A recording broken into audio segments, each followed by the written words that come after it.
Come on. Pick up the phone, Gabrielle. Damn. She's got a kid. She went to the supermarket. She went to the park.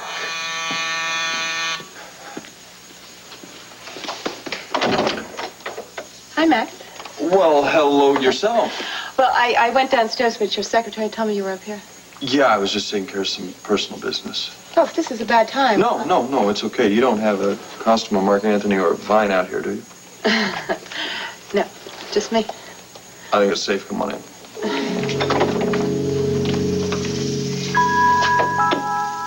Did you happen to see the announcement in the Banner this morning about Rob Coronel's marriage to Joanna Layton? No, I didn't get past the business and finance section. Well, I tell you, it came as a complete surprise to me. And for heaven's sakes, Rob came to Wade and Mary Lynn's wedding with Cassie. I assumed they were back together again. I don't know anything about that. Talk of weddings make you nervous, Bo? No. Why do you ask that? You seem on edge. Well, I'm still a little ticked off at Renee for bad-mouthing Dr. Bruner to you. Come on, all she did was express some concern. You knew perfectly well I had my own concerns about it. Yeah, but not the same suspicions that Renee had. I mean, you know, that woman thinks that everybody in the world's out to get her. She's bonkers. You know I'd never do anything to hurt Asa. I know that, but I still think that some of her questions were certainly valid. After all, nobody knows anything about the man except you. All right. Brought something for you to read. Vicky, here's some articles. This one is the one that turned me on to Dr. Bruner in the first place. It talks about some pioneering research that he's done. And these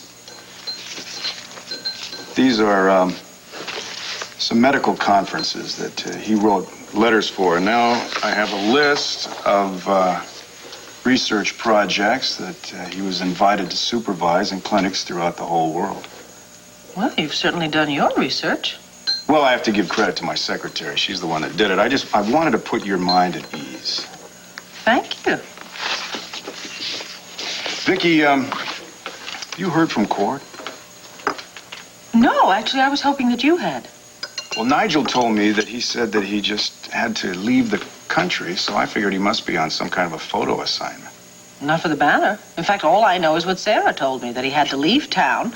I have no idea why he had to leave so quickly or even where he went.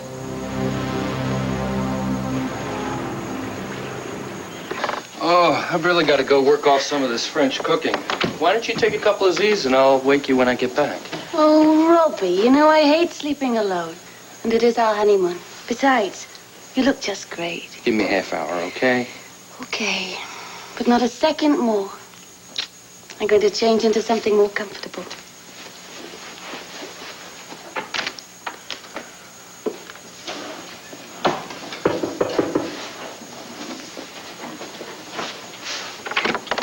Cord, come in.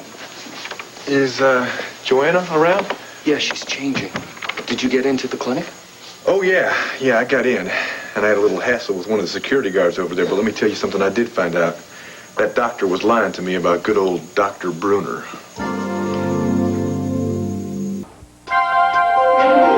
Here's what to do when you don't find the rainbows in this time. Here's where you go when it looks like the rain won't end.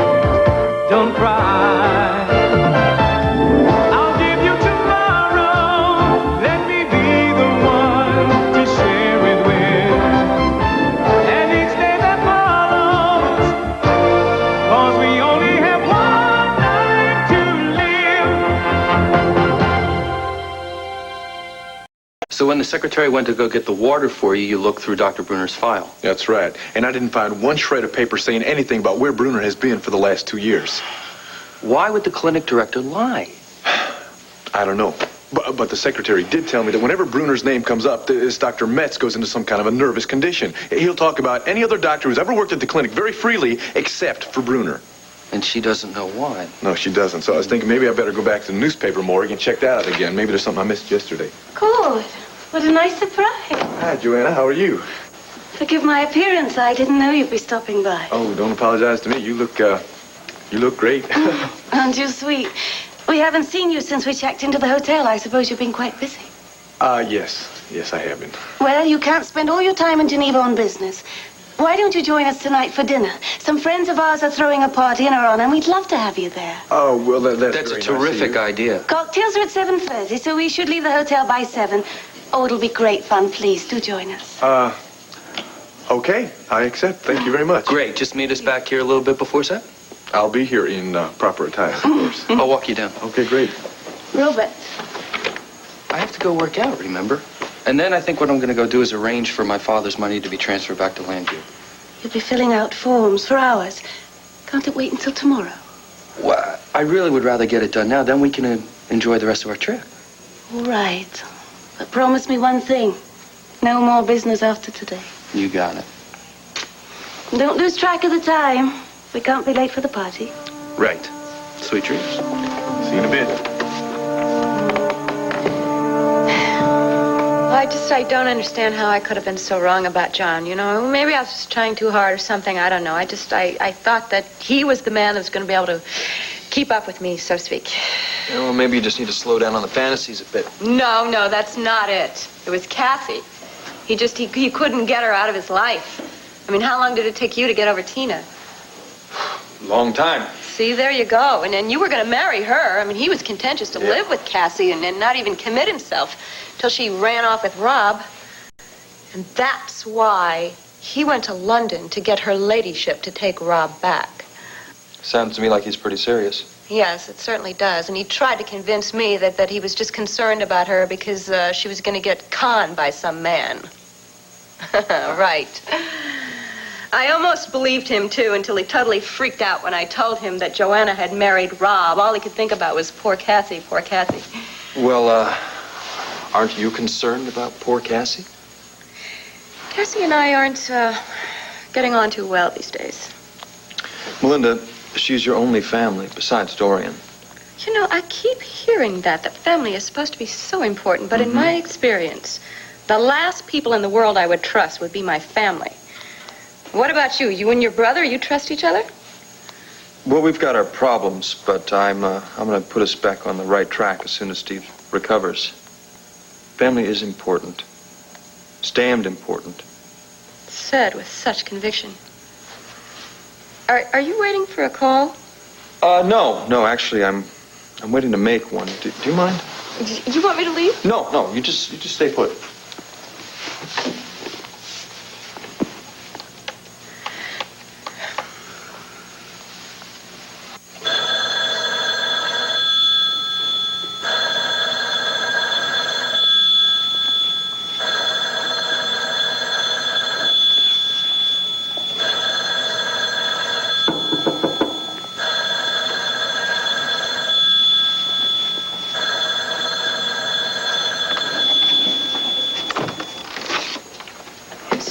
Mrs. Holden, are you all right? Yes, I'm fine. Why?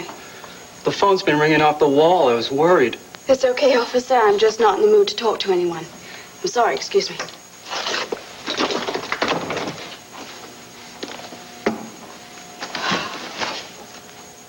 All right, Max. What's going on? You worried about Steve, is that it? No, I stay worried about Steve. It's Gabrielle. Is she sick? No, she is angry. She's upset. And she may be in danger. Actually, I find it rather strange that Cord didn't say anything to you or Asa about his trip, considering he lives with you. Well, you know, Asa doesn't even remember the last time he saw Cord, and as far as me, Cord and I tend to go our separate ways. We have disagreements. I keep trying to convince him that nothing's going on between Tina and me, except friendship. The man absolutely refuses to believe it. Tina's feelings for you have gone far beyond friendship, Bo. Did she tell you that? No, of course not. She never said a word. In fact, she denied it vehemently, but I know Tina. And when she protests that much, it's a sure bet she's covering. Well, if I've given her the wrong signals, Vicky, I'm really sorry. You know, Tina tends to pick up whatever signals suit her at the moment. She equates happiness with having a man in her life, and since she and Cord are no longer together, it would certainly be understandable that she might misinterpret your intentions. Well, then I'll make sure that she understands exactly the way I feel without hurting her, naturally.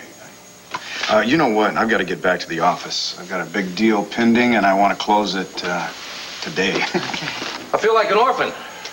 No balloons, no welcome home hug. Oh, sweetheart. We weren't even expecting you until this afternoon. Welcome home. That's more like it. Welcome home, Clint. Well, Good to have you back. thank you, Bo. How was your trip? I'll fill you in on the details later. Honey, right now I'm kind of anxious to hear about this deal that Bo's so anxious to close today. Well, there's no hurry, really. I mean, you just got home, so I think you got to spend some time with your wife and your family. You know, we can talk business tomorrow. Nah, I'd kind of like to talk business right now. So, tell me, what have you been pulling off behind my back this time?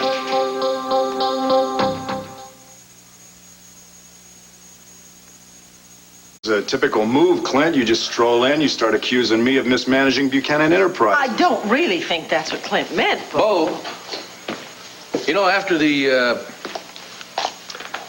Olympic paper mill fiasco, you gave me your word that you wouldn't make any moves without talking to me first. Yeah, but it's a little difficult to discuss every detail with you when you decide to fly out of here and help some old buddy that's in Arkansas. Now, if you're so damn concerned about the family business, why don't you stick around here? Maybe go to the office with me for 14 hours a day. This friend of mine in Arkansas was in danger of losing everything he'd worked all his life for. I just made a mistake in thinking that I could trust you for a lousy couple of days to run things all by your lonesome. No, I've been handling things down there for months now, all by myself. And the company's in very good shape, thank you. So why don't you go back to the Banner and just get off my back? No. No, I made Pa a promise, and I intend to keep it. So you're stuck with me, whether you like it or not.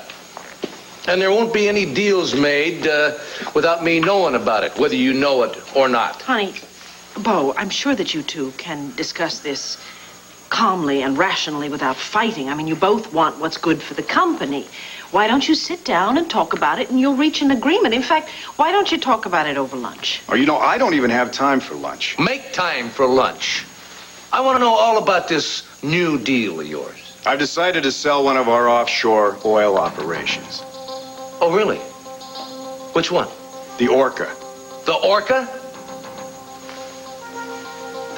Why have you decided to sell the Orca? Because the most recent reports, which you really haven't had a chance to read yet, say that well is running shallow. Now, I see a chance to get rid of it, to sell it to these people, and so that we don't lose any more money. I want to sell it. Wait a minute, Bo. I know all about the Orca. And this deal stinks worse than the one you wanted to make to sell the Olympic paper mill.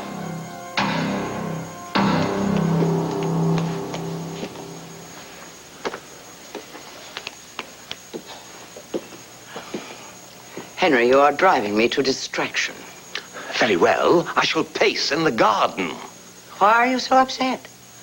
Bo, Dee Dee, and Delilah are back in captivity at Wellesley Hall, and no one the wiser about our Bo. There's still too many things that can go wrong, Elizabeth. The money has still not been wired from Switzerland.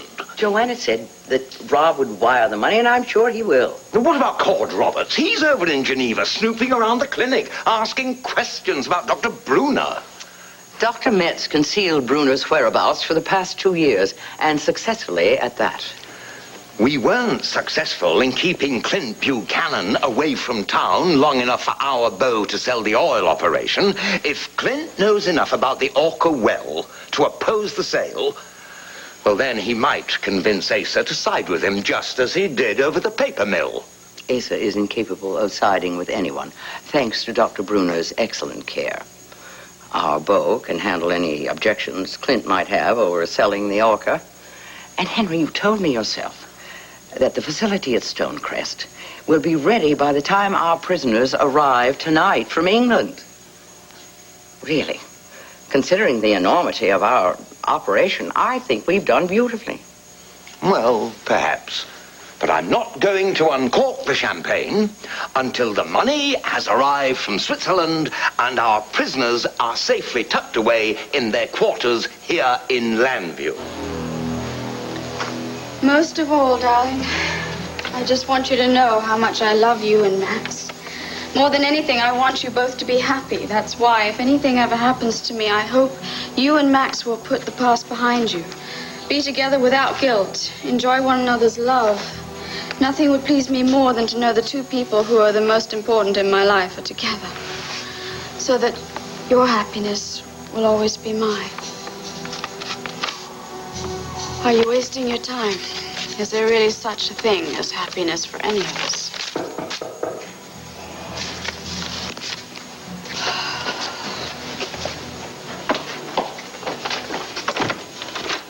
Brenda. Hi. I was just on my way over to the hospital. I thought I'd stop by and pick up a few more books for Steve. Sure, come in. Great, thanks. You got through all of those already? Can you believe it? I think there are a few volumes of poetry left upstairs. I thought I'd take those over. Of course. I want to thank you for all the support you've given with Steve. Can I ask you, are you sure that all the reading and the talking is really helping him? Well, I think it is, yeah. I mean, you know this, but he may very well be hearing every single word that I read to him, Gabrielle. But have you seen any signs, any response at all? Because I certainly haven't. All I see is him lying in a coma. He doesn't move. He just doesn't do anything. I haven't seen any signs, Gabrielle, but that is no reason to give up hope. Your husband is a fighter, and I have been spending a lot of time over there, and I have this feeling that he's going to be coming out of this thing eventually. When? 10 years, 20 years, when his son is fully grown and I'm an old lady looking back with just the nights that I spent sitting by a man in a hospital bed. I'm sorry. That must have sounded very selfish. No, it didn't. I have never known a woman in your situation who hasn't felt exactly like that. What did they do? Well, some of them stuck it out and regained their faith that their husbands were going to be coming back to them. And some of them just can't make it, you know, and they give up hope and they start a whole new life for themselves. The ones who gave up hope, do you think they were wrong? I can't be the judge of that. I mean, people do what they have to do to survive. If you were in the same situation? But I'm not in your situation. I mean, I can speculate about what I would do. I hope that I'd be strong enough to stick it out, but, Gabrielle, I don't know that I could. And that's not the important thing right now. The important thing is that you listen to your own heart. I wonder what Steve would want me to do.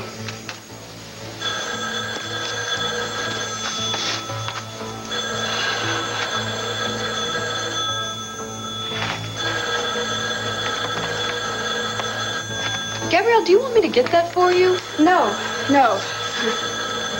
That could be the hospital or It's not. I checked with the nurse on duty. Well, I can just at least take a message or something. Please. If it's important, they'll call back.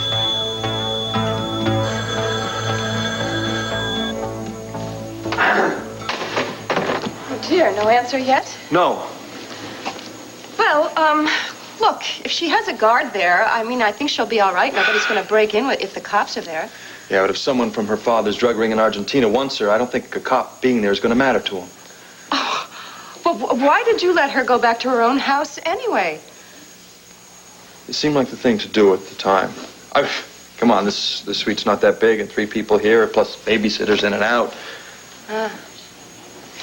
Also, she's probably very lonely and vulnerable right now, and you're a very handsome man. She loves Steve. Oh, I'm sure she does.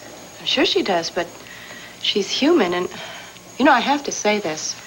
When she came in the other day and saw the two of us together, I swear she was jealous. You know, these fantasies of yours are going to get you in the hot water one day. Listen, I really hate to be rude, but I need to check on her, make sure she's okay. Can we talk later? Sure. Great. Sure. I hope she's okay. Yeah, me too.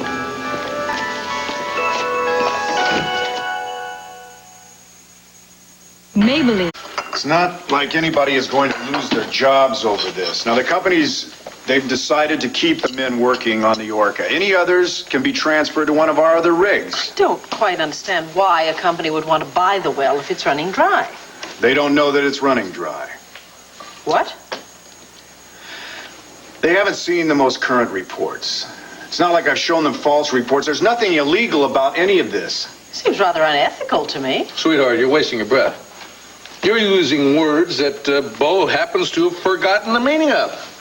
You want to talk about ethics? I'll take you on sometime. But right now, Clint, let's just unload the Orca before this company changes its mind. This company is not trying to buy that company. They're not trying to buy the well, Bo. They're trying to steal the damn thing. If you weren't so greedy, you wouldn't be so eager to sell. Now, Asa knew out in front that was going to be a deep well. He bought it for the future. If we got to keep on digging, let's keep on digging. We're losing money right now, at the tune of about $1,000 a minute. I read those files before I left for Arkansas. I don't think Asa was wrong about the well. Asa's been wrong before. He's wrong this time. Well, if you've got some written reports to back up your instincts, I'd be happy to read them. Meanwhile, you tell your buyers that nobody's going to sign on any dotted lines without my okay. All right? Oh, yes, sir. Yes, sir. I'll have those reports delivered to you by messenger. Good. You do that. You do that. And have it sent to the Banner. That's where the file on the Orca is. I'd like to keep everything all together. Fine. That's fine. You know what? You better shift into high gear, Clint, and start thinking about profits. We're not even going to have a company left.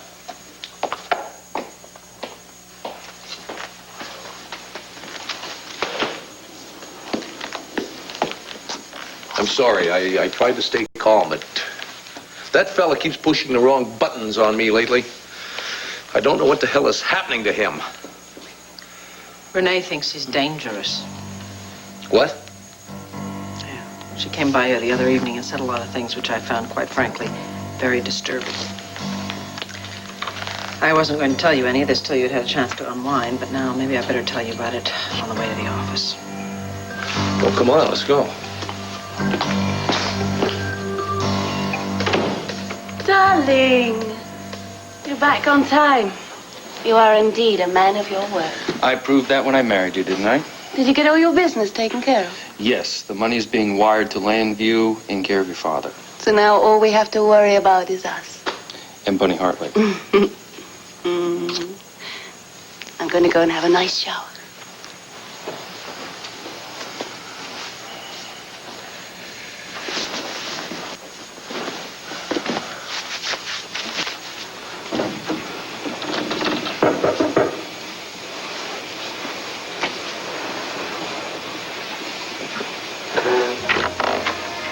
Yes? Are you Roberto Coronel? Who wants to know? You are Roberto. Yes. No, it's your turn. My name is Hugo Brisbane. Can we talk privately? What about? Your father, Alex Crown, and Sir Henry Layton.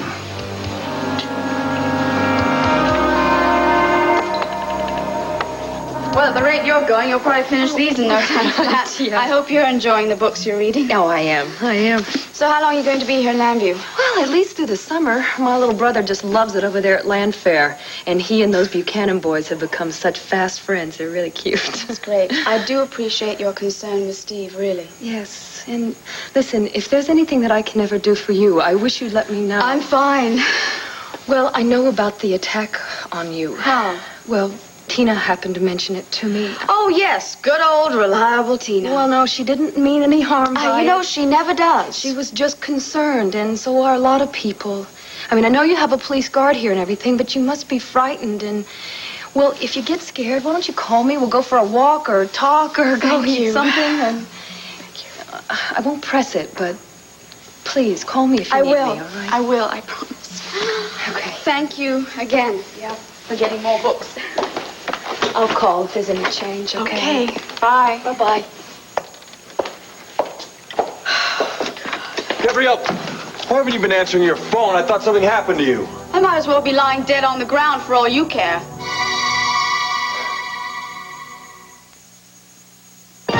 One Life to Live will continue in a moment. Tomorrow on Good Morning America, you'll meet a disabled boy who's winning his battle for independence thanks to his canine companion. Plus the latest from Placido Domingo tomorrow on Good Morning America. Bullies on the next Oprah Winfrey Show.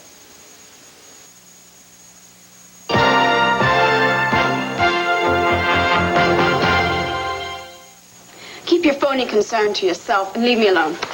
Damn it! I was worried about you. I care about you. I called at least 6 times this morning. Oh, yes, so damn concerned that you threw me and your son out of your suite. I didn't throw you out. I made arrangements for you to move back to your own place with Al. Uh-huh. You know you couldn't stay with me. You know why? No, I don't know why. It was heartless and cruel. It was what was best for everybody. You, me, and Steve. It was no good us being together with Steve in the hospital. You can't deny the feelings that you feel for me the same way I can't deny my feelings for you.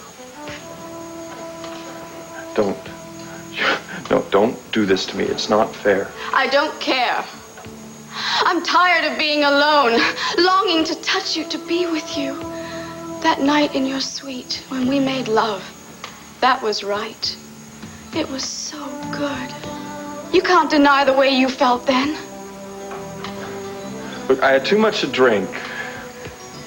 We were both feeling very lonely, very vulnerable. Just admit that you still care about me, that you want me, that you used to love me, and that you'd like to love me again, except you can't because some warped loyalty for your brother. Warped loyalty?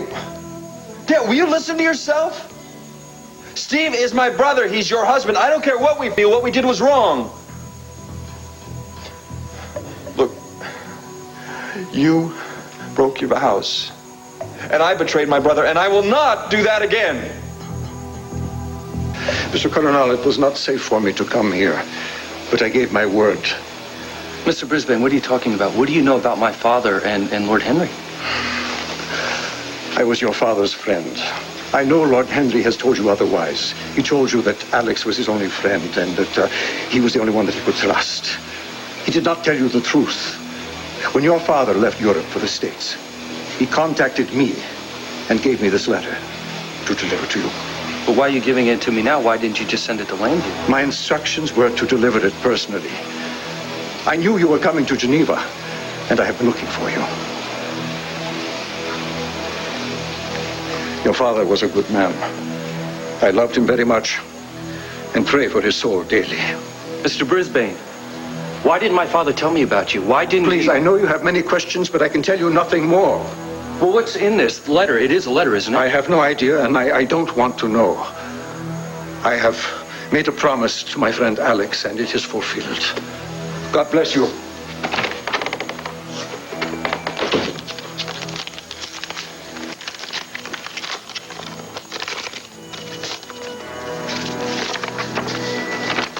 My beloved son, if you're reading this, it means my fears were realized. I can't help you now, but I can tell you, things are not as they seem. The truth lies in Wellesley Hall. Wellesley Hall? That's Lord Henry's country place in the Cotswolds.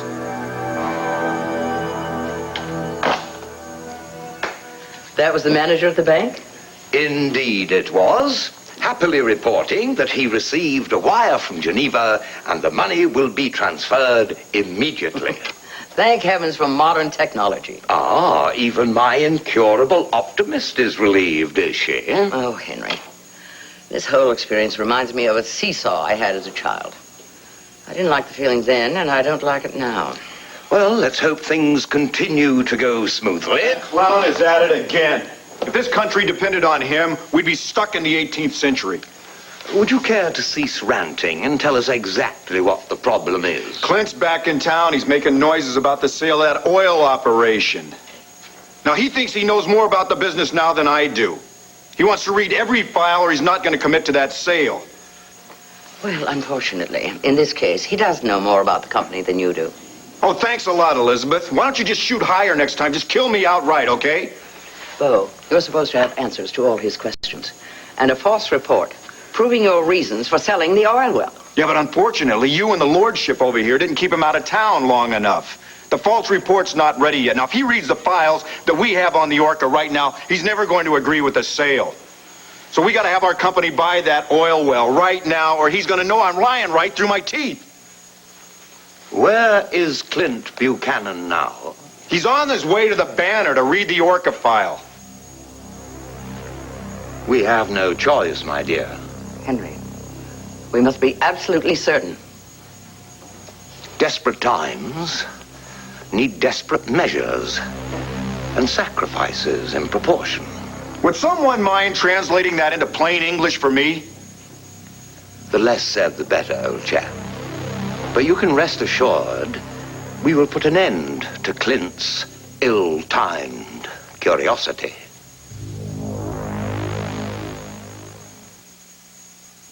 Is baby all right? Your concern is too little too late. All the yelling woke him up. Not that I expect you to care. Gabrielle, he's my son. I love him. I care about his mother, too, but that doesn't mean we can be lovers. What's it take to make you understand that? What about Steve's letter? Do you care about his desires too? Steve deserves a faithful wife and a brother that doesn't betray him. He believed that we should be happy. He says in here if anything should happen to him, if he's not around to look out for us, he expected us to be together, that our happiness would be his happiness. He wrote that letter in case he were in a plane crash or an auto accident, if he was killed. When are you going to get it through your head that he's just as good as dead? He can't see, he can't feel, he can't live. He doesn't expect us to sacrifice our life for him. He is not dead, and I refuse to give up hope that he's going to recover. God, you are as sappy as Brenda McGillis. Listen, I was where you are right now. You're feeling total despair. Listen, you think he's going to be in a coma for years or he's going to die. But you can't feel that way. You got to keep fighting that despair. You got to give Steve a chance. Stay by his bed day after day, pray for a miracle. No. You've got a boy to raise. You've got a house to take care of. You've got a business to run. Get involved in that. Get on with your life. But you got to do it here. In the house that belongs to you and Steve. So you can get on with your life in your fancy suite with the revolving door. Gabrielle, I haven't had... Admit it. You can't have me and the baby living with you because that would cramp your style. I wish I could make you happy. But I can't. Not while Steve's alive. What is, good old Gabby supposed to do now? Drop to her knees and beg for Steve's forgiveness? There's nothing to forgive, nothing. Maybe that precious little speech would ease your conscience. Maybe even get you through the pearly gates of heaven, but I don't buy it for 1 minute. You don't care about your brother or his happiness. Because if you did, you'd follow his wishes.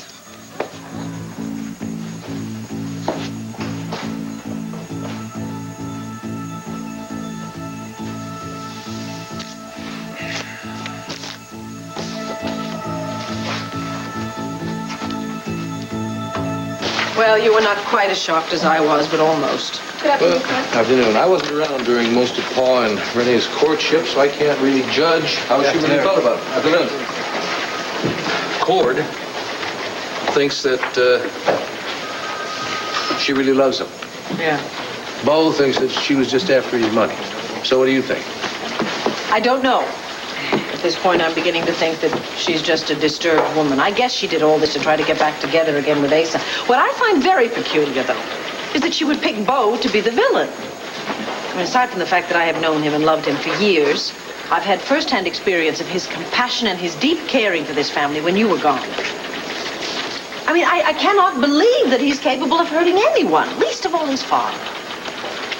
Well, you're probably right in not putting a lot of stock in what Renee says. I can understand how she would want to clear herself of the charges that she drugged Asa. And she's probably just giving Bo a bad time because he gave her such a hard time. Yeah, well, there's no love lost between them, that's for sure. As soon as I started asking questions about Dr. Bruner, he immediately accused Renee of putting them into my head. You told him what she said? No, I skirted the issue as well as I could. But you know, I do have my own concerns about Dr. Bruner. Honey, you don't seriously think that Bo is capable of hurting Asa? No, I don't believe that. I don't believe that at all. I also don't understand Bo's hardball approach to business. I don't understand that either. Well, that may simply be an effort to please Asa or to try and call the shots as Asa did until recently. Well, Asa wouldn't have called this shot if he'd have read these files. There's absolutely nothing in here to indicate that the Orca is a dud. In fact, this last geologist report predicts that we could hit pay dirt any time. So why is Bo so anxious to sell the Orca? Number one. And number two, why sell it so damn cheap? Have you seen the latest report, the one that he's basing everything on? No, I haven't. But I find it hard to believe that there could be such a radical change in a week or so. Well, why don't you sit tight and wait for the report to come in? No, I got a better idea. I think I'll call the rig. I know the supervisor, and if anyone will know the score, He will. Darling. Oh, darling, did you fall asleep while I was in the shower? No, You're not dressed yet. You said yourself Bunny would be furious with us if we were late. well, I'm waiting for my clothes to come from the valet. But your dinner jacket's in the closet.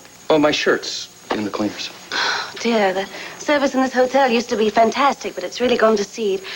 No doubt we can't even depend on our car being there at 7 I'll either. call down and make sure it's there. I'm going to call the valet right now and give him a piece of my mind. Don't make a scene. It's not going to improve the service, and it'll ruin your party mood. I suppose you're right. Maybe I should give Daddy a ring and see if there's something he can do to make our stay here more pleasant. Oh, I think we can figure out a few things on our own, don't you? Mm-hmm. Well, now that you mention it.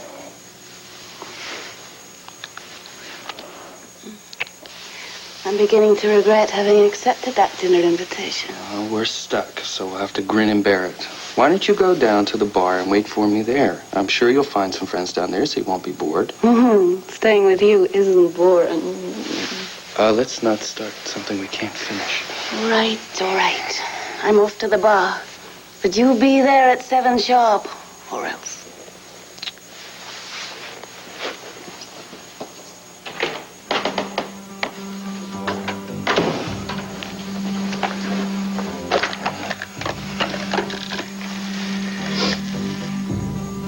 Yes, I would like to call England, but I don't have the number. It's Lord Henry Layton, Wellesley Hall, the Cotswolds. Stacy? So I got back at the studio and had a little message there that you invited me over here for lunch. Yeah, well, I was hoping to apologize for being so rude earlier. No, you weren't rude. A little bit preoccupied maybe, but not rude. So, is Gabrielle okay? Yeah, she just didn't feel like picking up the phone. I've had days like that. Not too often, I hope. Well, it depends on how the day's gone, you know, whether I'm happy or not. What would a sumptuous repast at my renowned restaurant here in the hotel make you happy today? Maybe if I didn't have to pick up the check. No problem. I'm in tight with the owner. Great, I'll have one of everything. Dry martini up with 1 olive, correct? You've been doing your research. Mm-hmm. Speaking of research, I've been to the library and I've been doing a little research of my own, and I'd like to ask your opinion about something. You'd like to know about moving your interview show into one of my ballrooms? Oh, always pushing. A good suggestion, but that's not what I had in mind. Okay, what did you have in mind? The Sun King. The what? The Sun King. Louis the 16th. As you suggested, I did a little bit of research into his court, and I was just wondering if you knew how I could find a wild boar or a set of acrobats. How about a Texas Longhorn and an accordion player? You laugh. They're hard to find now. They're too embarrassed to admit they play the thing. I'll tell you what. How about, cheers, a gondola on the River Seine? I think you have your geography mixed up. Well, this is a fantasy. It's not supposed to be real. Max, I just wanted to say how sorry I was about our shouting match earlier. I lost control and I just... Yeah, we can talk. Now's not a good time. Yes. Yes, I can see that you're all wrapped up in your poor brother.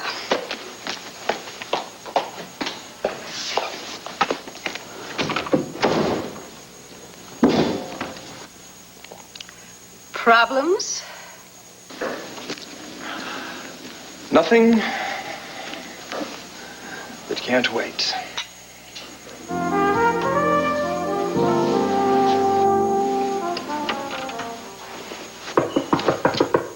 Come in. Whoa, was I wrong to assume that this was a formal dress party tonight? No. Did you find anything more about Dr. Bruner? No, I didn't. I tell you, I looked at a dozen articles a dozen times over, and I didn't find anything that I could latch onto. So I think this is what you call a proverbial dead end. And you don't think you can get anybody to answer questions at the clinic? No, I don't think so. I think Dr. Metz was the only one who knew anything about Dr. Bruner, and he's not going to even let me in the door again, let alone talk to me. So I think I'm going to head back to Lambview tomorrow. How would you like to meet me in London tonight instead?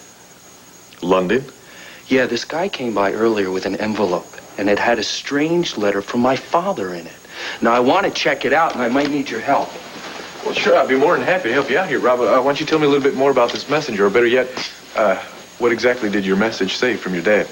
What you're really asking is, what am I getting you into? And to be honest with you, I'm not sure. But I got to check up on this hunch, and it could be dangerous. So if you want to change your mind. Hey, are you kidding? After the build-up you've just given it, you got to count me in. All right, one more thing.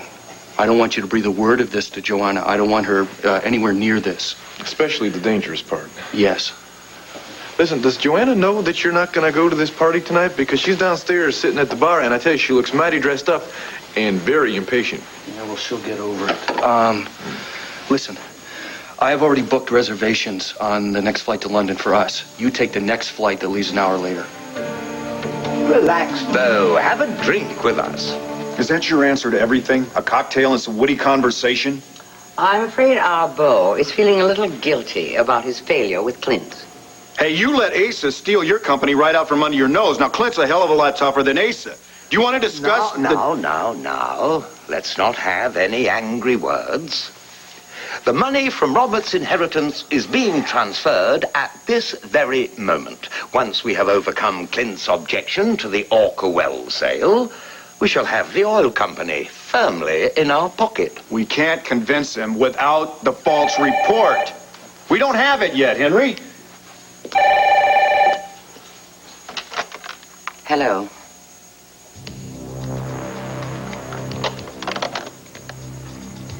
Everything has been arranged. Now you can relax, Bo. Have a drink. Very soon, Clint will have neither the time nor the inclination to interfere in our plans. Oh, Dwayne, come and get this in about 10 minutes, okay? Honey, would you do me a favor, please, and edit this article for me? What'd you say, honey? Just wanted your opinion on this article. Did you talk to the supervisor? Did he agree with Beau's assessment of the well? No. I called. He's on his way out to the rig. He's going to call me back here.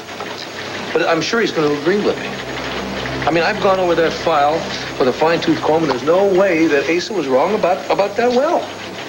It's going to produce us a small fortune for it.